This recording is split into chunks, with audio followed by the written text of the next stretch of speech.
আমাদের রব কে? আসমানের রব কে? জমিনের রব কে? কুল কায়নাতের রব কে? সমস্ত মাখলুকাতের রব কে? আসমানে বিধান চলবে কার? জমিনে বিধান চলবে কার? রাষ্ট্রে বিধান চলবে কার? আদালতে বিধান চলবে কার? সংসদে বিধান চলবে কার?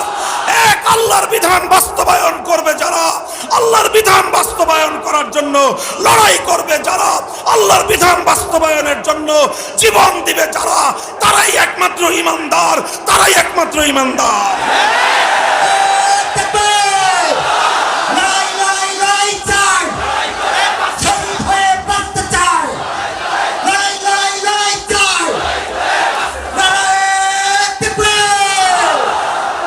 প্রথম বৈশিষ্ট্য হলো অকপটে স্বীকার করতে হবে, সারা দুনিয়াকে জানিয়ে দিতে হবে আমাদের রব কে।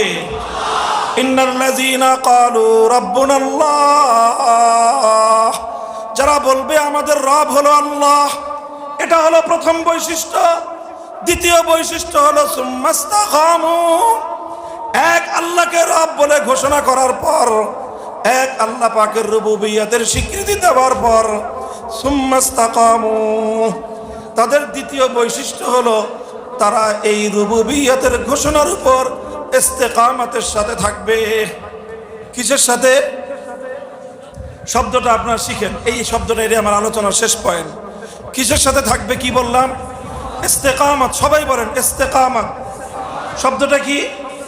ইস্তেকামতের সাথে যারা থাকবে আল্লাহ পাক তাদের জন্যই ওই শুভ সংবাদ রেখেছেন, তাদের জন্যই মুক্তি রয়েছে, তাদের জন্য আল্লাহর পক্ষ থেকে গার্ড অফ অনার রয়েছে, তাদের জন্যই নুরানি ফেরেশতাদের কাফেলার আগমন ঘটবে, তাদের জন্যই দুনিয়া থেকে জান্নাত পর্যন্ত প্রত্যেকটি ঘাটিতে আল্লাহর পক্ষ থেকে গ্রেট রিসিপশনের ব্যবস্থা থাকবে, আল্লাহর পক্ষ থেকে এক মহা সাদর সম্ভাষণের ব্যবস্থা থাকবে।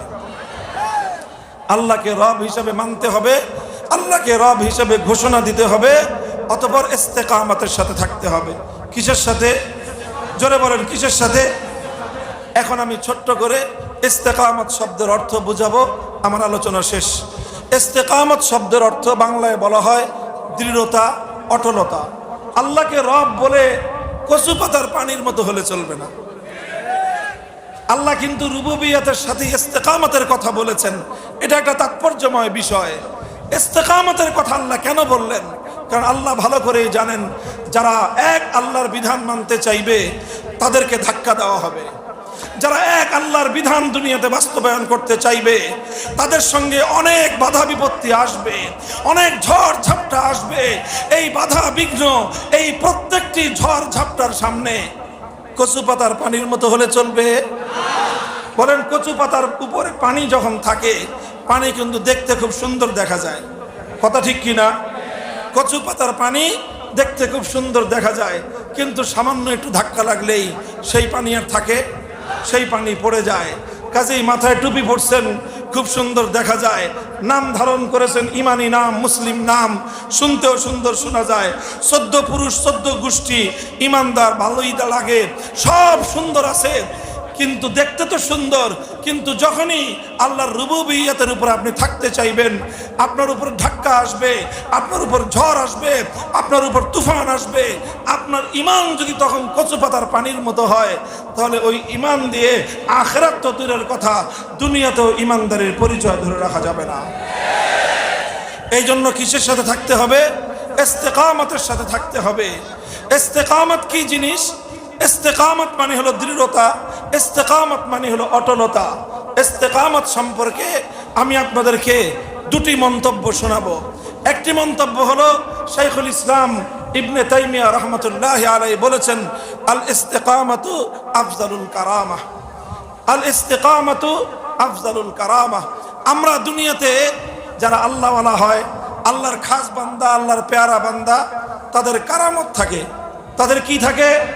কারামত থাকে। আমরা বাংলায় বলি কেরামতি, অলৌকিক ক্ষমতা। এটা আল্লাহর পক্ষ থেকে দেওয়া হয়।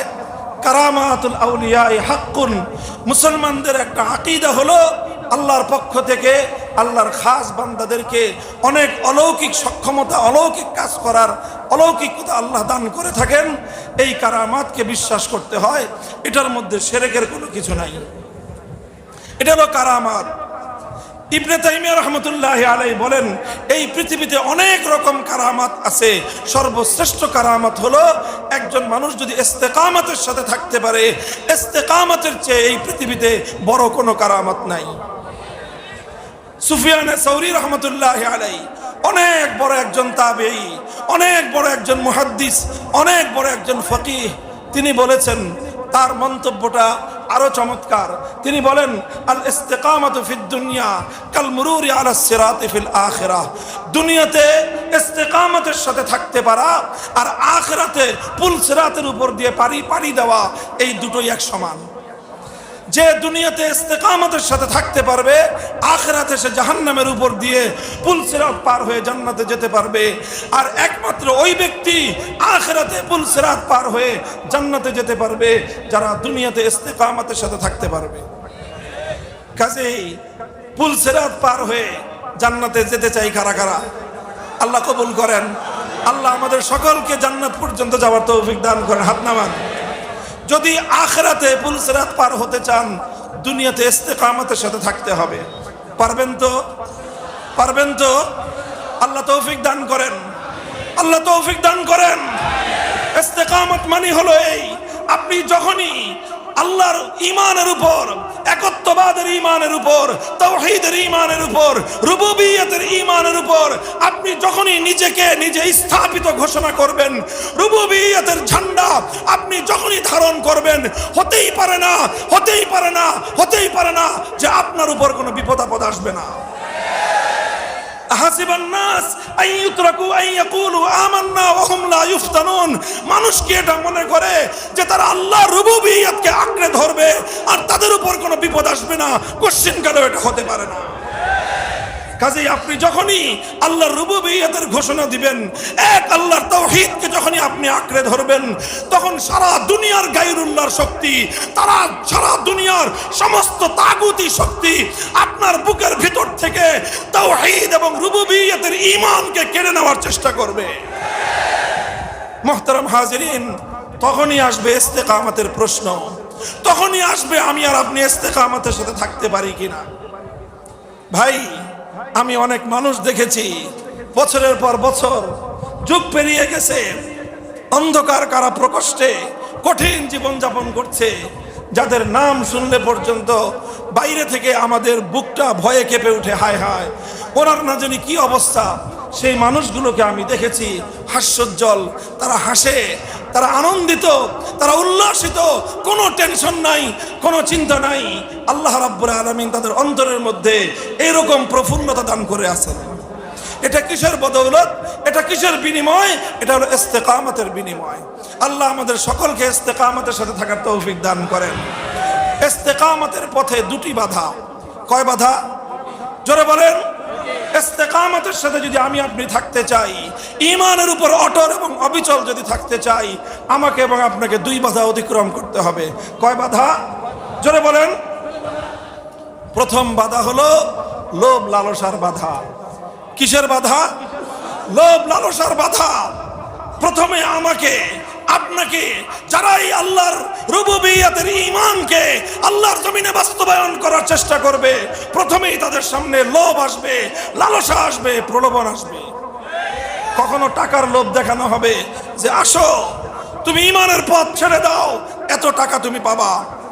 অথবা কখনো পদ পদবীর লোভ দেখানো হবে, ঈমানের পথ ছেড়ে দাও, দুনিয়াতে তোমার জন্য সম্মান অপেক্ষা করছে, দুনিয়াতে তোমার জন্য অনেক বড় পদ পদবী অপেক্ষা করছে।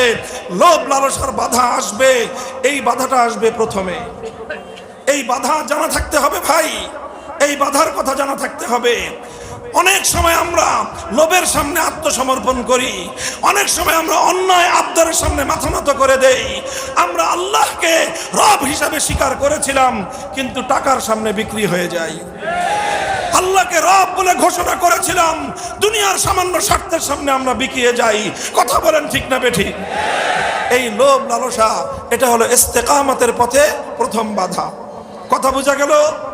দ্বিতীয় বাধা হলো, কেউ যদি লোভ লালসার বাধা অতিক্রম করতে পারে, কেউ যদি লালসার বাধা অতিক্রম করতে পারে, কেউ যদি লালসা, লোভ লালসা, এই দুনিয়ার স্বার্থের বাধা যদি অতিক্রম করতে পারে, তারপরে তার সামনে দ্বিতীয় বাধা